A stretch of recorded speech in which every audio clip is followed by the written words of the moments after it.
Assalamualaikum warahmatullahi wabarakatuh. Alhamdulillah rabbil alamin.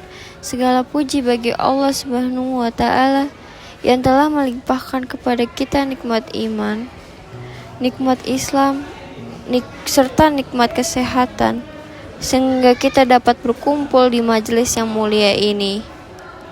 Salawat dan salam semoga senantiasa tercurahkan kepada junjungan kita Nabi Muhammad, suri teladan bagi seluruh umat manusia beserta keluarga, sahabat, dan pengikut beliau hingga akhir zaman.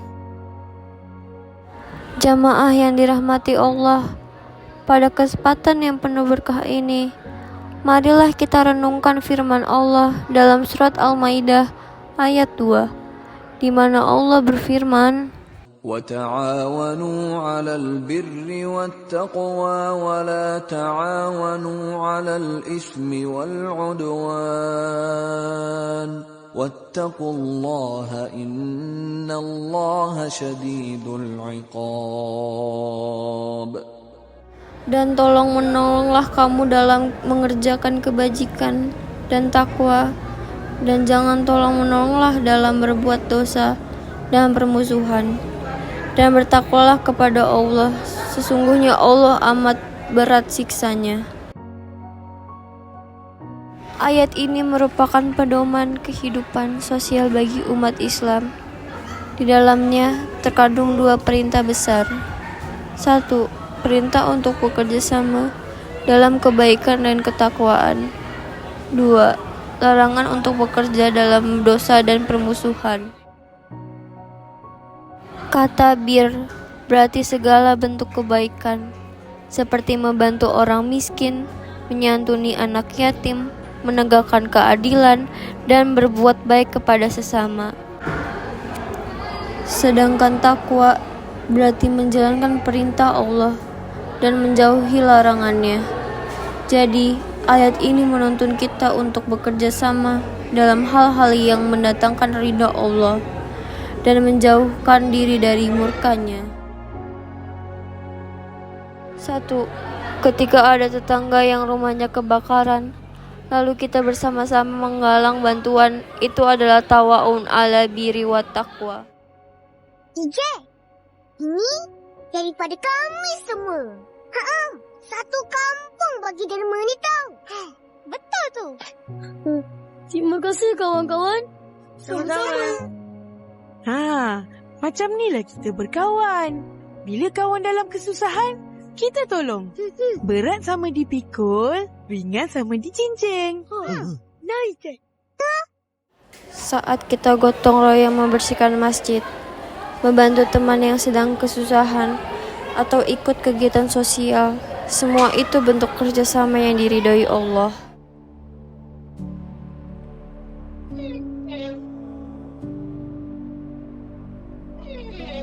Hati-hati Wok, ntar pecah tuh genteng.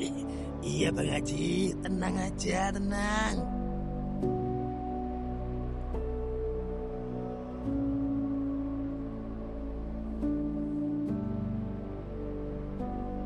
Bapak-bapak, anak-anak, ayo semuanya istirahat dulu sambil dicicipi nih kue-kuenya.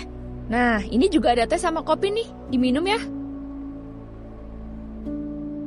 Tapi, kalau kita membantu seseorang melakukan kebohongan, menutupi kejahatan, menyebarkan gosip, atau ikut menyebarkan hoaks di media sosial, maka itu termasuk tawa'um ala ismi wal udwan, tolong menolong dalam dosa dan permusuhan.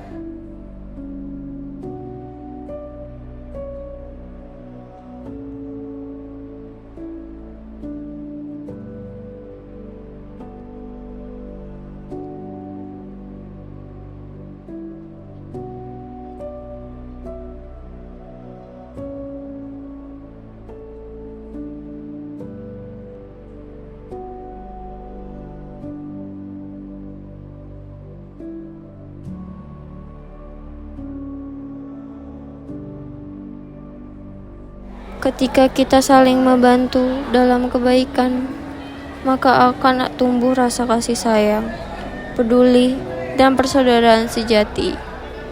Sebaiknya Jika masyarakat hanya sibuk dengan urusan sendiri, tidak mau peduli dan membiarkan keburukan tumbuh, maka masyarakat itu akan hancur dari dalam. Rasulullah bersabda, perumpamaan orang-orang beriman dalam kasih sayang dan kepedulian mereka seperti satu tubuh. Jika satu anggota sakit, maka seluruh tubuh kita merasakan demam dan tidak bisa tidur. Artinya, kita tidak boleh tenang ketika melihat saudara kita kesusahan. Kita tidak boleh diam ketika melihat keburukan terjadi di sekitar kita. Tidak semua kerjasama itu baik. Ukurannya bukan seberapa kompak atau seberapa ramai, tapi seberapa jauh hal itu diridhoi Allah. Misalnya, kerjasama dalam bisnis halal, gotong royong, membangun madrasah, atau membantu kegiatan sosial, itu semua baik.